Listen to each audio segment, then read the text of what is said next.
Hello, my beautiful diamonds and my Teletubby SheilaTruelove here with you this fine Monday morning.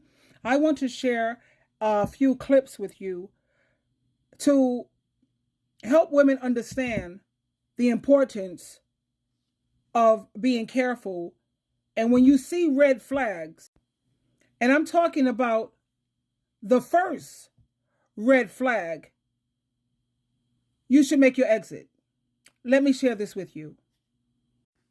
Okay, listen in. Diddy is a prime example of how a man will date you, impregnate you, marry you, all in order to destroy you. There are men out there, way more than should be, whose sole purpose in wifing your ass up is to bring your ass down. They are jealous of you. And so they use their advantage. They use their power, especially in this Diddy situation.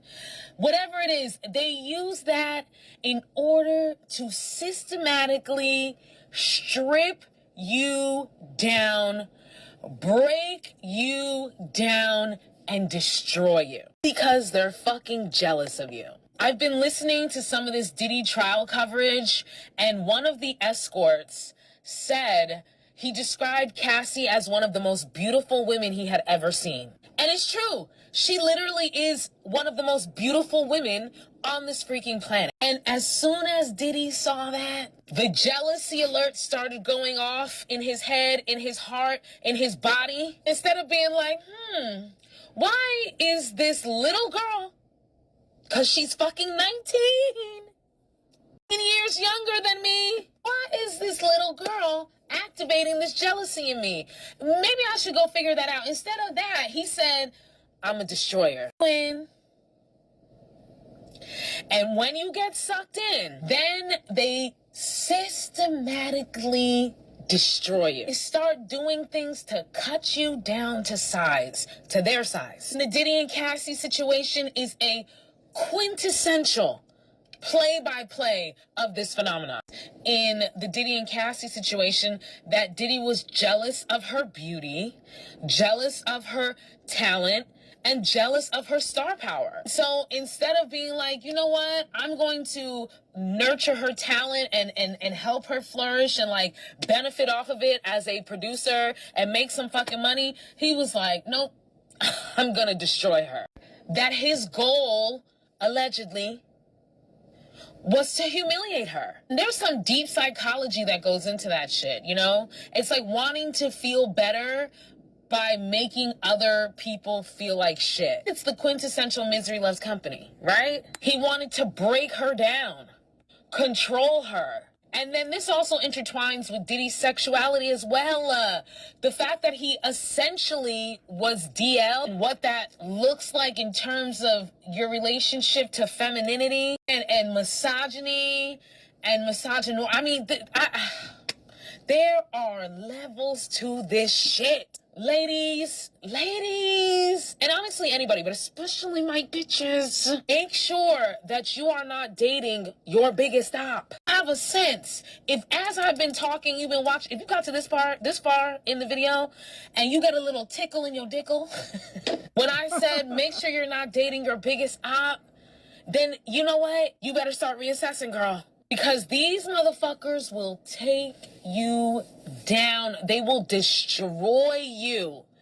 They will steal your energy. They will steal your star talent, your star power, and they will destroy you. Diddy is a prime example.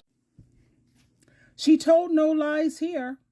The only qualm, or the only thing that I disagree with when it comes to Cassie, is when you see the first red flag, that's when you should make your exit.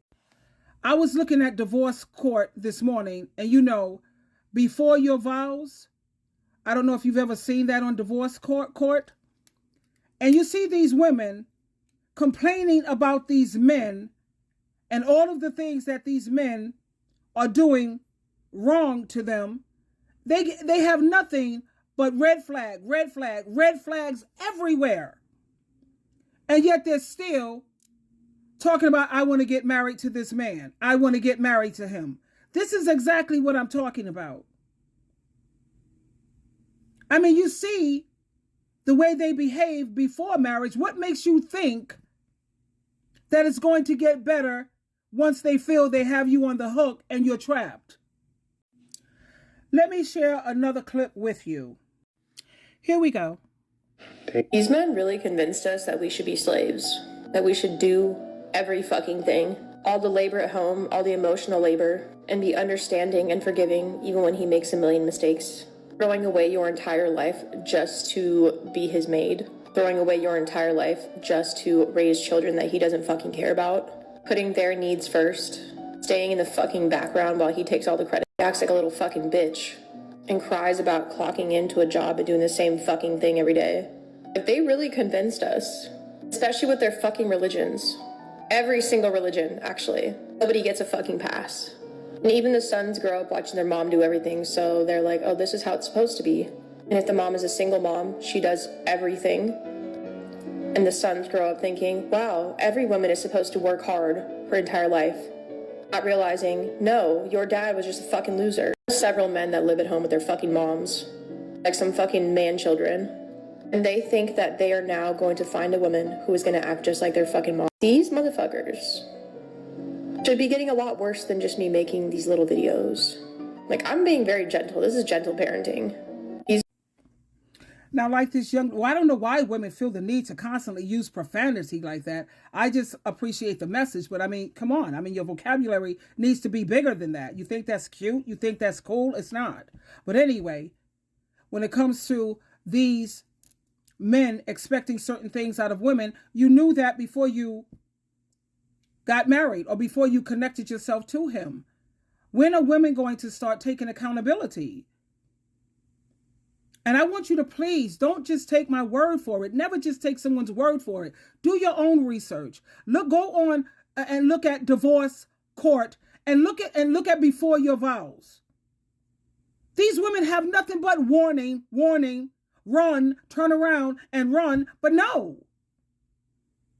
He's abusing the hell out of you, cheating on you like hell, and then they have the nerve to be angry because we've been together for 4 years and he still hasn't married me. He has cheated. They're also what?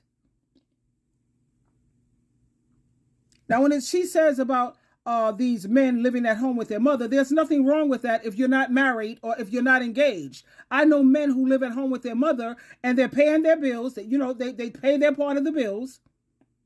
They have their own transportation. They clean up behind themselves, cook for themselves, or they take turns cooking. There's nothing wrong with that. You have a lot of men who are saving masses of money. They're buying houses and they're renting them out because of the money they're saving. That's wise. Why should anyone constantly go home to an empty house if you don't have to? So I don't see anything wrong with a grown man still living at home with his parents like the Asians, Chinese, Japanese, Korean, Italian families, Mexican families. They know that when you leave home, you marry out of the home. Other than that, stay in the home and support your own family. Work as a team. So I disagree with her very strongly on that one. I find a man to be very wise for staying at home. But I do agree that you have a lot of women who do support this male patriarchy, the abusing of women. I feel that anytime you're still pecking around looking for some dude, then that's you looking for drama. You're looking for additional stress. This is 2025. This is the age and the era of information.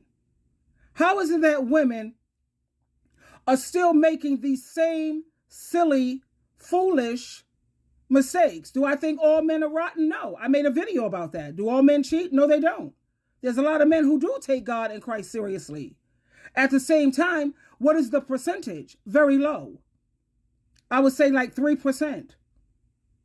Anyway, I just wanted to share this with you, ladies. If you still want to go out here and sign up for this, remember, you're volunteering. You're not a victim. You're making this decision. You. Twinkle, twinkle, twinkle.